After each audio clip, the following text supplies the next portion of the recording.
Finally, the iris is opened up and you can see the real location of the camera and the very bright and near Earth out the window. Here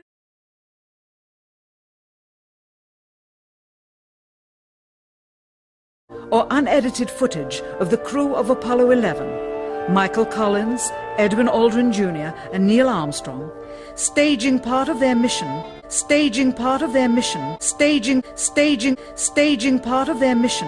for nearly an hour in living color, with exceptionally clear behind-the-scenes audio of conversations discussing the techniques used to achieve a disingenuous picture depicting the Earth at a distance. Pan away from it. Blue cast.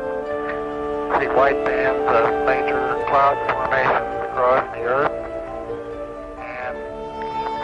This is a segment that they believed wasn't even being recorded, much less suitable for broadcast, for the lens was being zoomed out and the scene was being changed to that of an interior of the astronauts at work, and apparently the stop button popped back up on the recorder without notice.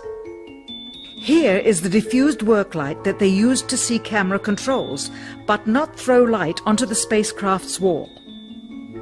Here they remove part of the crescent insert.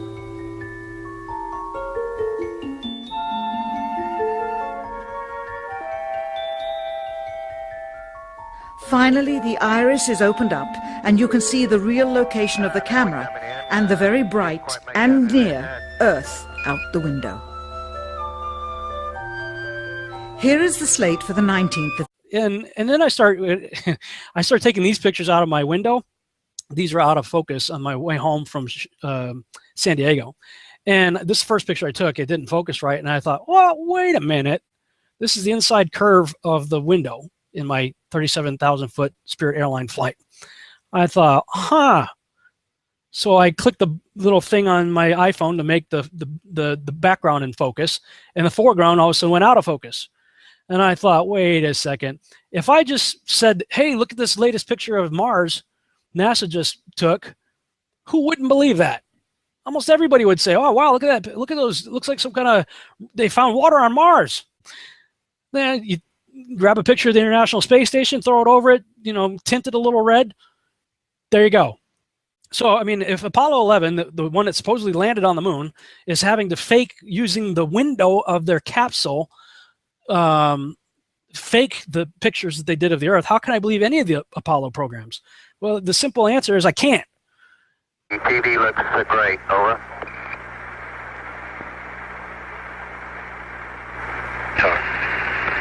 What they have ingeniously done is placed the camera at the back of the spacecraft and centered the lens on a circular window in the foreground, outside of which it is completely filled with the Earth in low orbit.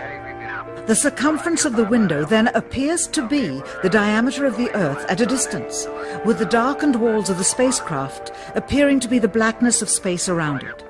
That is why they wanted the interior dark and blocked out the sun from entering through the other windows. See the real location of the camera and the very bright and near Earth out the window.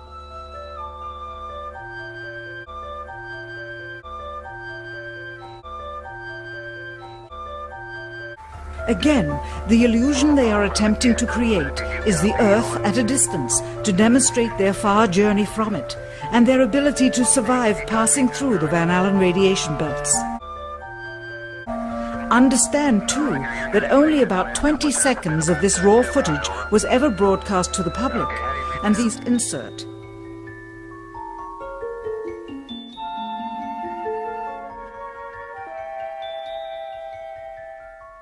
Finally, the iris is opened up and you can see the real location of the camera and the very bright and near Earth out the window. Click on this picture right here. Supposedly the same mission, same guys that took the picture of the most famous picture of our Earth.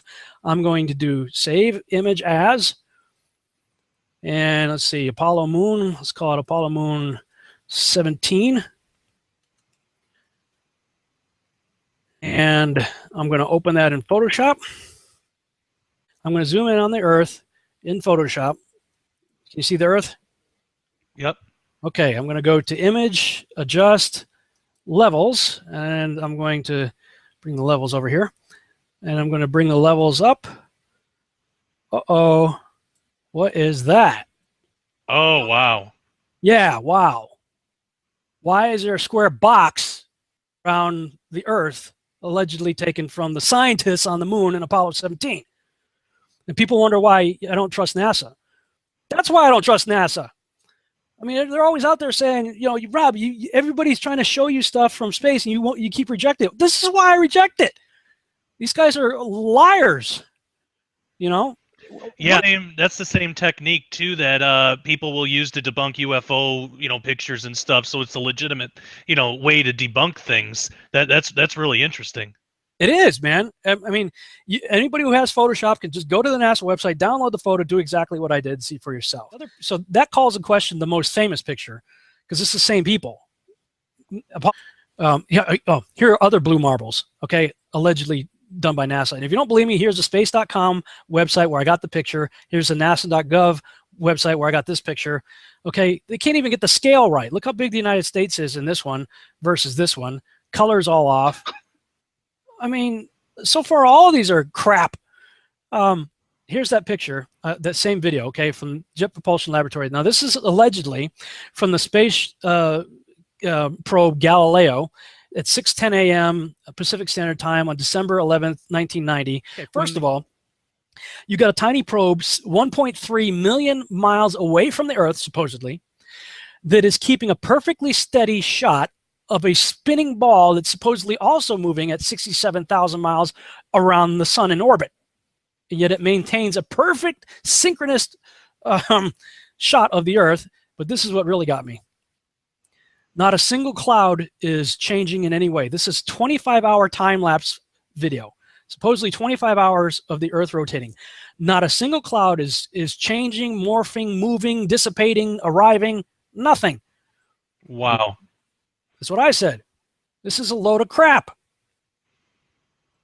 And you got a lot of the same cloud features too. You start noticing in a lot of pictures, they're using a cloud map on various software to generate these things. Okay, I could stand outside today, point my camera in the sky for 25 hours, and you're going to see all kinds of cloud formation changes. 25 hours, no clouds are moving? I'm sorry, I don't buy it.